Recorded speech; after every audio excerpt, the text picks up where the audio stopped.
Hello बच्चों, कैसे हैं आप सब। आइए आज हम पढ़ते हैं कूलाम का नियम। कूलाम का नियम बहुत ही महत्वपूर्ण टॉपिक है। आइए हम समझते हैं कि कूलाम का नियम किस प्रकार से कार्य करता है और ये क्या है। बच्चों, क्लास 9th में हम लोगों ने पढ़ा है गुरुत्वाकर्षण बल, और गुरुत्वाकर्षण बल में हम लोगों ने एक फार्मूला पढ़ा है कि F = capital G m1 m2 अपान r²। अर्थात दो पदार्थों के बीच लगने वाला बल उनके द्रव्यमानों के गुणनफल के अनुक्रमानुपाती तथा उनके बीच की दूरी के वर्ग के व्युत्क्रमानुपाती होता है। ऐसा हम लोगों ने पढ़ा है गुरुत्वाकर्षण का नियम, न्यूटन के गुरुत्वाकर्षण का नियम। लेकिन यहाँ हम कूलाम के गुरुत्वाकर्षण का कूलाम का नियम पढ़ेंगे। बच्चों, बात यह है कि अभी तक प्रयोगों द्वारा यह देखा गया कि दो आवेशों के बीच, अगर दो समान आवेश हैं चार्ज, तो उनके बीच आकर्षण होता है या प्रतिकर्षण होता है। अगर समान आवेश हैं तो प्रतिकर्षण होगा, विपरीत आवेश हैं तो आकर्षण होगा। ऐसा हम लोगों ने पढ़ा है। लेकिन 1785 ईस्वी में एक फ्रांसीसी वैज्ञानिक थे जिनका नाम था कूलाम। उन्होंने इस बात को समझाया कि कितना फोर्स लगता है, चाहे वह आकर्षण फोर्स हो, बल हो, चाहे वह प्रतिकर्षण बल हो, चाहे अट्रैक्शन फोर्स हो या रिपल्सन फोर्स हो, वह कितना लगता है, इसका उपयोग क्या है। उन्होंने ये भी बताया कि यह केवल छोटी दूरियों के लिए नहीं है, बल्कि बड़ी बड़ी दूरियों के लिए भी इसका उपयोग किया जाता है। नाभिकीय बल में दो प्रोटॉन, नाभिक में जो प्रोटॉन और न्यूट्रॉन आपस में बंधे रहते हैं, उस पर भी इसका जो है व्याख्यान देखने को मिलता है। और इलेक्ट्रॉन अपनी कक्षाओं में किस प्रकार से बंधे होते हैं, वहाँ भी इस बल का कैलकुलेशन देखने को मिला है। तो यह बल बहुत ही महत्वपूर्ण है, जिसको 1785 में फ्रांसीसी वैज्ञानिक कूलाम ने बताया।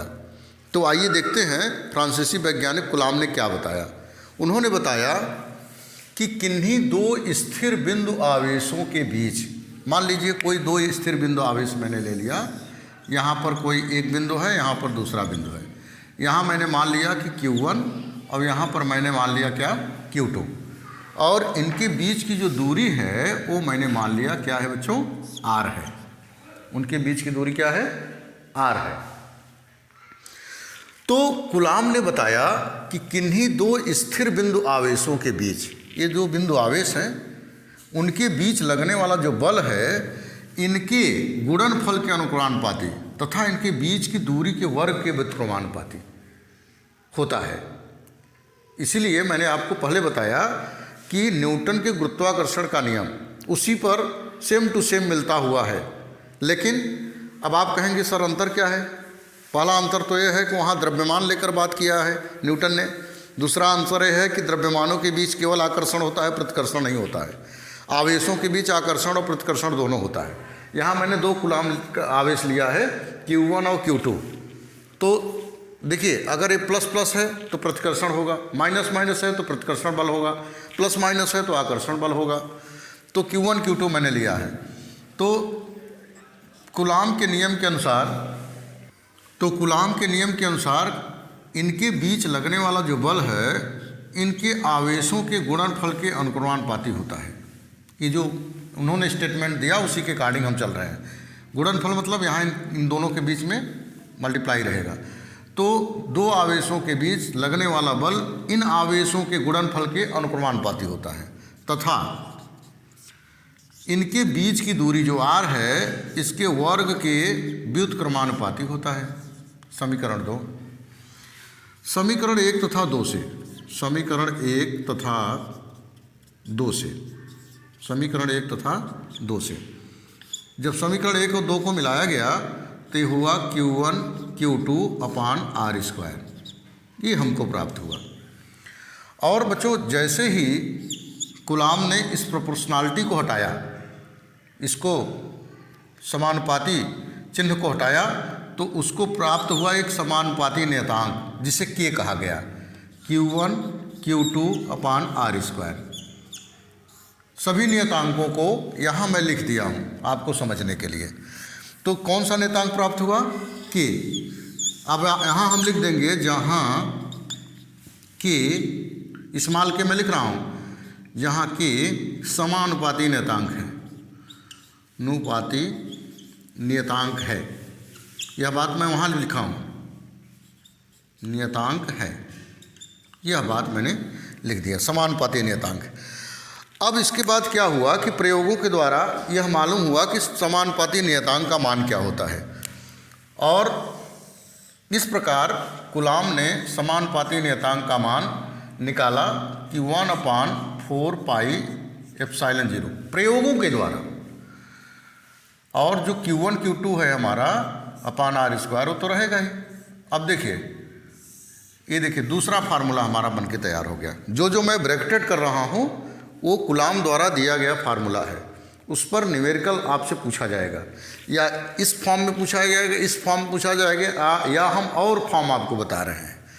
अब देखिए बच्चों, यहाँ पर देखिए एक नया वर्ड हमको आया ε0, ठीक है, और यहाँ पर हमको कैपिटल K भी मिलता है, दो कांस्टेंट हमको प्राप्त हुए।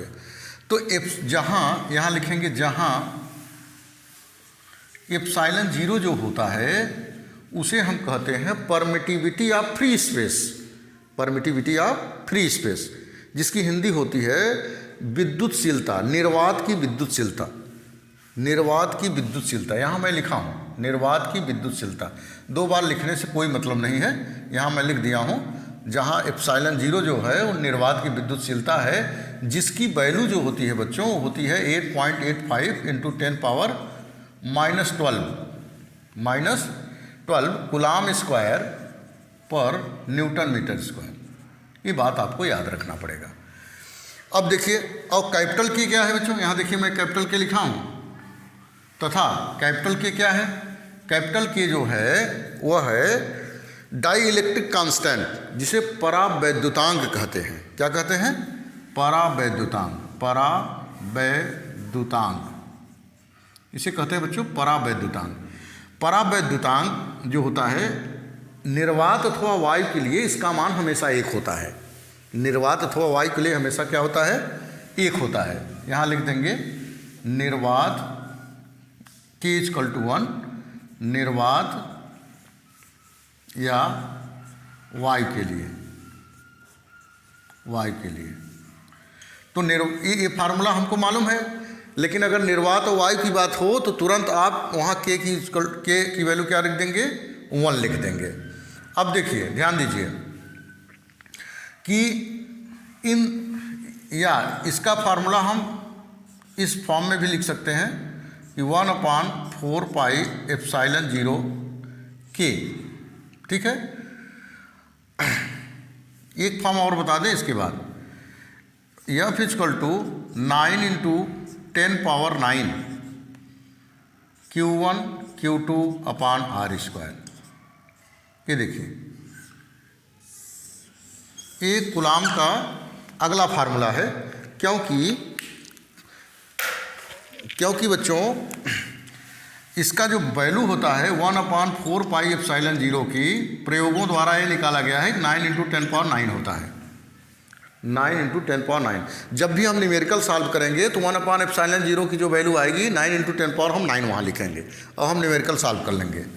अब देखिए, तथा जरा ध्यान दीजिए यहाँ पर ε0 K, यहाँ हम लिख सकते हैं F = 1/4π, जो ε0 K है इसको केवल एप्सिलॉन लिख सकते हैं, और Q1 Q2/r² जो है वो तो वही रहेगा, हर कंडीशन में वही लिख रहा हूँ। अब देखिए एक नया फार्मूला हमको फिर मिल गया कूलॉम का, जहाँ हम लिखेंगे, जहाँ एप्सिलॉन क्या है बच्चों? एप्सिलॉन का मान ε0 K है, ε0 K है। अब प्रश्न ये हुआ कि एप्सिलॉन क्या है? ε0 हमने आपको बताया कि परमिटिविटी ऑफ फ्री स्पेस है, मतलब कि अगर क्या हो, निर्वात हो, वायु हो, तो वहाँ एप्सिलॉन को क्या कहते हैं? उसको कहते हैं निर्वात की विद्युतशीलता। लेकिन अगर एप्सिलॉन नॉट नहीं लगा है, केवल एप्सिलॉन है, तो इसे हम कहते हैं केवल विद्युतशीलता का नाम देते हैं। क्या देते हैं नाम? विद्युतशीलता का। और बच्चों, जैसे मान लीजिए कि के की जो वैल्यू है कैपिटल के, अगर के की वैल्यू वायु और निर्वात की बात है तो के की वैल्यू क्या हो जाएगी? 1 हो जाएगी। जब के की वैल्यू 1 आ जाएगी तो epsilon equal to epsilon naught, तो इस फार्मूले में हम के एप्सिलॉन की जगह क्या लिख देंगे? Epsilon equal to epsilon naught, मतलब के हट जाएगा, केवल एप्सिलॉन आएगा। लेकिन अगर के इस प्रकार से है कि अगर डाइलेक्ट्रिक के फॉर्म में है, अगर डाइलेक्ट्रिक के फॉर्म में है अर्थात वो कांस्टेंट के फॉर्म में है, निर्वात वायु नहीं है, बल्कि वो कागज है, मोम है, कुछ भी है, दूसरी चीज़ है जो कि नॉन कंडक्टर है, उसमें विद्युत धारा का प्रवाह नहीं किया जा सकता है, तब उसके लिए के का मान क्या होता है बच्चों? बदलता चला जाता है। तो वहाँ जगह, उस जगह जो है के का मान जो है, के को हम क्या कहते हैं? कैपिटल को क्या कहते हैं? परावैद्युतांक कहते हैं, या विशिष्ट परावैद्युतता कहते हैं, इंग्लिश में स्पेसिफिक इंडक्टिव कैपेसिटी कहते हैं। उसका मान सबके लिए अलग अलग होता है। अब जैसे कागज़ के लिए अलग होता है, मोम के लिए अलग होता है, और जो भी नॉन कंडक्टर है सबकी वैल्यू अलग अलग होती है। यहाँ के स्थान पर उसकी वैल्यू क्वेश्चन में आपको दिया रहेगा।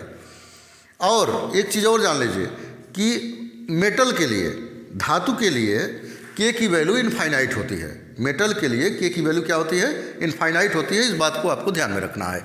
तो हमको कितने फार्मूले मिल गए बच्चों? ये देखिए, यहाँ भी मैं लिख दे रहा हूँ, इस पर भी क्वेश्चन आपको आएंगे। Epsilon equal to epsilon naught के, ये आपको मिल गए कितने फार्मूले? कूलाम के 1, 2, 3 और 4 फार्मूले मिल गए।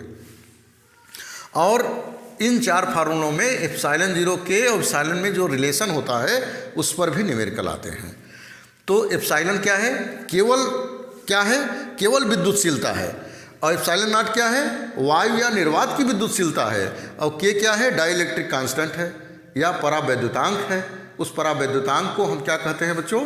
परावैद्युतांक मतलब दूसरे भाषा में कह लीजिए नॉन कंडक्टर, जिसमें विद्युत का प्रवाह न हो, जैसे कागज़ है, मोम है, लकड़ी है, ये नॉन कंडक्टर है। उसके लिए हम के का मान क्वेश्चन में दिया रहेगा। तो कूलाम के नियम से संबंधित जो फार्मूले हैं, इतने फार्मूले हैं, इसी पर न्यूमेरिकल आता है। तो बिल्कुल जो है कूलाम का नियम जो है लार्ज डिस्टेंस के लिए और छोटे डिस्टेंस के लिए, दोनों के लिए यूज किया जाता है। तो बच्चों, कूलाम का नियम आपको कैसा लगा हमको ज़रूर बताइएगा। Thank you.